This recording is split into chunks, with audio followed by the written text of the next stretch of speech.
وہ سب لوگ صبح سے یونیورسٹی میں کلاسز لے لے کر جب تھک گئے تو انہوں نے اپنا رخ کینٹین کی طرف کیا۔ سوہا زاریان سے بات نہیں کر رہی تھی۔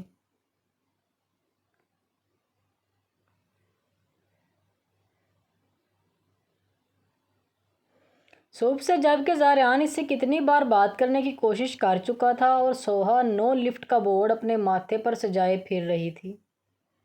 باقی سب ابھی پیچھے جب سوہا پہلے ہی کینٹین میں داخل ہو گئی تھی۔ کیسی ہو سوہا؟ سوہا ابھی کاؤنٹر کی طرف جا رہی تھی جب اس کے ایک کلاس فیلو نے اسے دیکھتے ہوئے بات کا آغاز کیا۔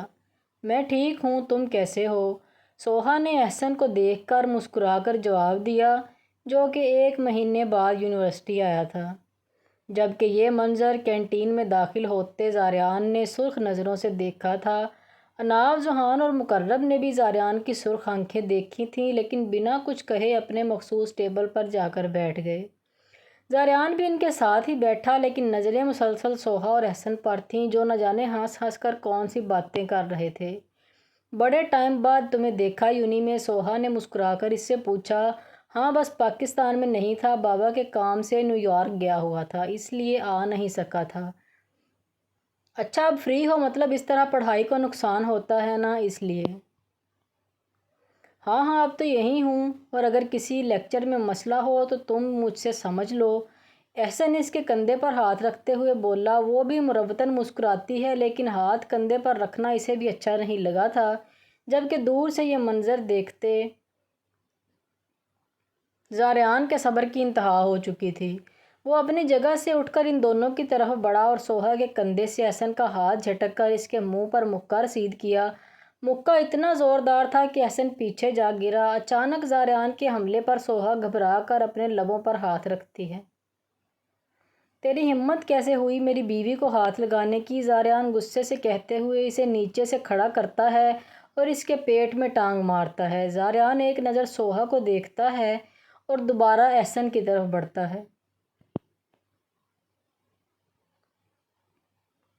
زاریان نے لگاتار اس پر مکوں اور ٹھڈوں کی برسات کر دی۔ کینٹین میں موجود سب یہ تماشا دیکھ رہے تھے۔ جب سوہا کو مسئلہ نہیں ہے تو تجھے کیوں آگ لگ رہی ہے؟ اس بار وہ لڑکا بھی زاریان کے گال پر مکہ مارتا ہے۔ عزت ہے وہ میری، اور مجھ سے برداشت نہیں ہوگا کہ کوئی میری عزت کو چھوئے۔ زاریان غصے سے بول کر پھر سے اس کی طرف بڑھتا ہے، پر مقرب اور ذوحان اس کو پکڑ لیتے ہیں۔ چھوڑو مجھے، میں اسے چھوڑوں گا نہیں۔ زاریان خود کو ان کی پکڑ سے نکالنے کی کوشش کرتے ہوئے کہتا ہے۔ احسن اپنی جان بچ جانے پر وہاں سے نکل جاتا ہے۔ اس کے جانے کے بعد ذوحان اور مقرب زاریان کو آزاد کرتے ہیں۔ زاریان غصے سے سوہا کی طرف بڑھتا ہے۔ میری بات کا جواب دیتے ہوئے تمہیں موت پڑ رہی ہے، تمہیں، اور اس کے ساتھ ہنس ہنس کر باتیں کر رہی ہو۔ زاریان اسے غصے سے گھورتے ہوئے کہتا ہے۔ تم کون ہوتے ہو مجھ سے اس طرح بات کرنے والے؟ اس کے غصے پر سوہا کو بھی غصہ آتا ہے۔ بھول گئی ہو تو کیا تمہیں یاد کرواؤں کہ ہمارا نکاح ہو چکا ہے؟ زاریان اس کو بازو سے پکڑ کر اپنی طرف کھینچتا ہے۔ کیسا نکاح؟ ہاں، وہ بس ایک زبردستی کا رشتہ ہے، مجھے نہیں رہنا تم جیسے منافق کے ساتھ۔ ساری عمر میں تم سے طلاق لوں گی۔ سوہا کے منہ میں جو کچھ آتا ہے بولتی جاتی ہے۔ ایسے الفاظ مت بولو جو تمہارے لیے بہت بڑی مشکل کھڑی کر دیں۔ زاریان اس کے بازوؤں پر گرفت بڑھاتے ہوئے کہتا ہے۔ سوہا کی آنکھوں میں نمی گھلتی ہے، جس سے زاریان کی پکڑ ہلکی ہوتی ہے۔ سوہا اسے دھکا دے کر وہاں سے نکل جاتی ہے۔ اناف بھی اس کے پیچھے جاتی ہے۔ یار یہ تو کیا کر رہا ہے؟ وہ پہلے تیری وجہ سے کم ہرٹ ہوئی ہے جو تو ابھی بھی باز نہیں آ رہا۔ پہلے ہی تو بہت غلطیاں کر چکا ہے، اب بس کر دے۔ ذوحان اس کے سامنے کھڑے ہو کر کہتا ہے۔ یار تجھے پتہ تو ہے میں اسے ہرٹ نہیں کرنا چاہتا، اور تجھے پتہ ہے میں نے وہ سب کیوں کیا تھا۔ میں کیا کروں؟ میں اسے کسی مصیبت میں نہیں دیکھ سکتا۔ پر وہ مجھے غلط سمجھ رہی ہے۔ چھوڑ، اللہ خیر کرے گا۔ تو پہلے اپنا منہ دیکھ کیسے خون نکل رہا ہے، چل اس پر کوئی دوائی لگوا لے۔ مقرب اور زاریان اسے لے کر ہاسپٹل چلے جاتے ہیں۔ سوہا وہاں سے بھاگ کر یونی کی پچھلی سائڈ پر آ جاتی ہے۔ اناب بھی اس کے پیچھے ہی آتی ہے۔ یار تم اس کے ساتھ ٹھیک ہو جاؤ، پچھلی باتیں بھلا دو۔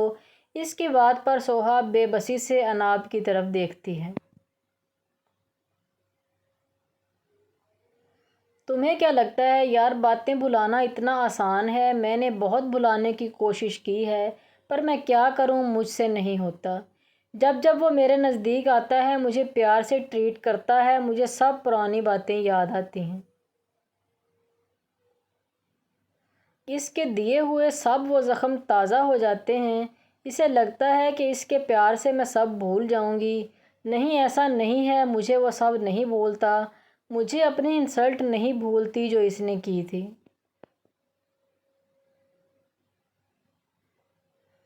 سوہا روتے ہوئے کہتی ہے، میری جان صبر کر، سب ٹھیک ہو جائے گا۔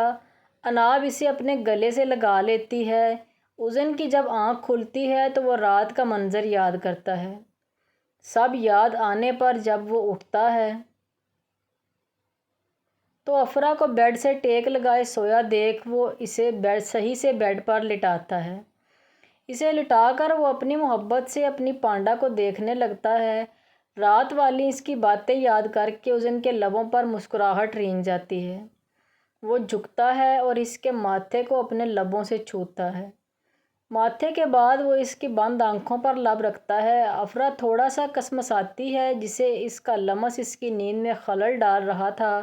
اس دن بنا اس پر دھیان دیے اپنے کام میں مصروف رہتا ہے۔ آنکھوں کے بعد ناک اور پھر اس کے موٹے موٹے گال وہ محبت سے چومتا ہے۔ میری پانڈا سوتے ہوئے تو اور بھی کیوٹ لگتی ہے، ازن مسکراتے ہوئے کہتا ہے اور اس کی ٹھوڑی پر اپنے لب رکھتا ہے۔ میری پانڈا تھک گئی ہوگی،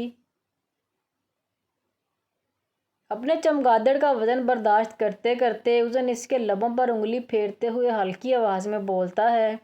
افرا نیند میں ہی اس کا ہاتھ پکڑ کر اپنے منہ سے دور کرتی ہے۔ اس کی حرکت پر ازن کا منہ کھل جاتا ہے۔ او تو مطلب اب تم مجھے خود سے دور کرنا چاہتی ہو؟ ازن آنکھیں چھوٹی کر کے کہتا ہے اور اس کے لبوں پر جھکتا ہے۔ اچانک نیند میں اپنا سانس بند ہونے پر افرا ہڑبڑا کر اٹھتی ہے۔ اپنے اوپر جھکے ازن کو دیکھ کر افرا اس کے بازو پر مکہ جڑتی ہے۔ اس کے جاگ جانے پر ازن اس کے ہونٹوں کو چھوڑ کر دور ہوتا ہے۔ کیا مسئلہ ہے تمہارے ساتھ؟ نیند بھی سکون کی نہیں کرنے دی، افرا غصے سے کہتی ہے۔ ازن بنا اس کی بات کا اثر لیے اس کے لبوں کو نرمی سے 4-5 بار چومتا ہے۔ کیا ہے، زیادہ فری نہیں ہو؟ وہ تو تمہیں سلانے کے لیے میں ادھر سو گئی، تم تو حد سے ہی بڑھ رہے ہو، افرا جھنجھلا کر کہتی ہے۔ ایک بات کہوں؟